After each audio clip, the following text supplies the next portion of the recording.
Now we have Dr. Ken Moore, Director of Bands, to talk about how the arts inspires.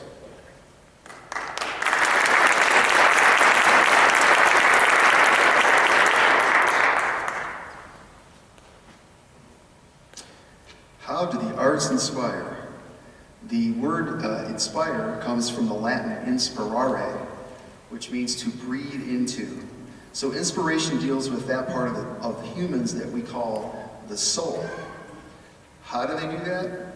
It can be a pretty complicated question depending on how deeply you delve into the subject. But let's keep things simple. That they do inspire, there's no doubt.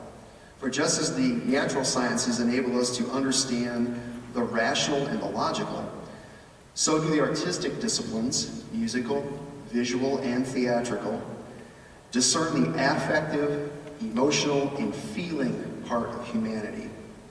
Try watching the scariest horror movie that you've ever seen without the music, and you begin to see how powerful the arts can be, because it's really not so scary at all. The nature of artistic expression has been debated for centuries. Some hold that the meaning of art is fixed and it resides within the musical notes or the colored brush strokes themselves, while others believe that the only meaning we can make of art is based on our own personal experiences.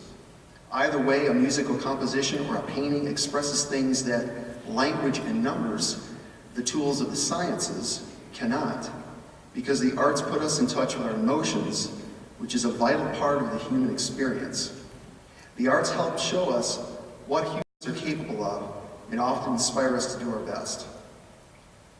On the evening of September 11, 2001, after being forced to evacuate the Capitol building due to that morning's awful acts of terror, about 150 members of Congress gathered on its steps.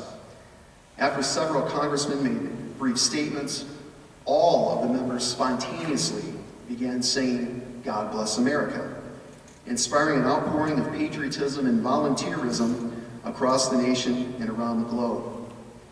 Australia's leading newspaper said of that moment, quote, "Congress stood shaken and tearful on the steps of the Capitol, their love of nation and all that it symbolizes plain for the world to see." More than any words that were spoken that day, the singing of that simple song helped our nation to know and to feel that America was still the land of the free and the home of the brave, and it gave us hope. The music of the great Ludwig van Beethoven provides another great example. Beethoven was a transitional figure in music. No one before him wrote with such power or emotion.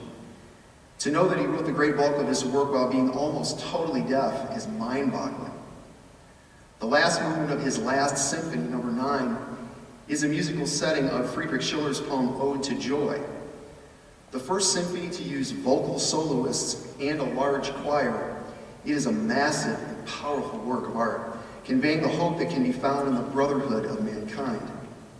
Part of the poem, translated into English, reads, "Joy, bright spark of divinity, fire inspired we tread thy sanctuary. Thy magic power reunites all that custom has divided. All men become brothers under the sway of thy gentle wings."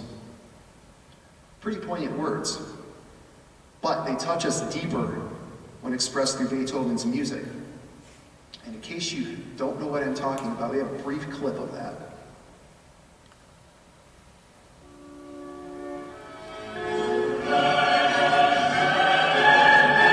Does that sound familiar?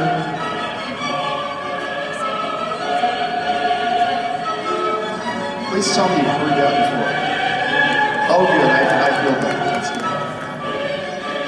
I've heard this symphony countless times, and it always inspires me to believe that the world can and should be a better place. Each of you can, I'm sure, identify a song, a painting, or a dramatic performance that resonates with you in a similar way. The arts motivate us from the inside out to be the best we can be, to try harder, and to believe that life is a beautiful thing. The arts inspire because they speak directly to the human spirit, something that the sciences can't do in the same way. We are fortunate to be part of the Dexter Community Schools, where the fine arts have always held a very strong place in the school curriculum. In order to fully educate our children, we must develop both the rational and the expressive sides of their humanity. And we need both the sciences and the arts to do that. I close with a quote from Robert Simpson, director of the Houston Chamber Choir, who said, "Great art sparks our imagination and feeds our soul. It is no more a luxury than food and water in keeping us well and whole. This message must be a centerpiece to every child's education. When it is, it transforms lives." Thank you.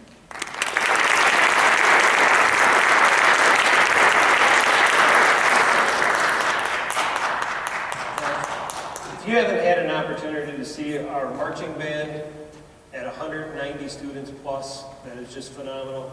Our orchestra perform on this stage and just sound amazing, or the choirs, you really need to take a chance to come out and see it.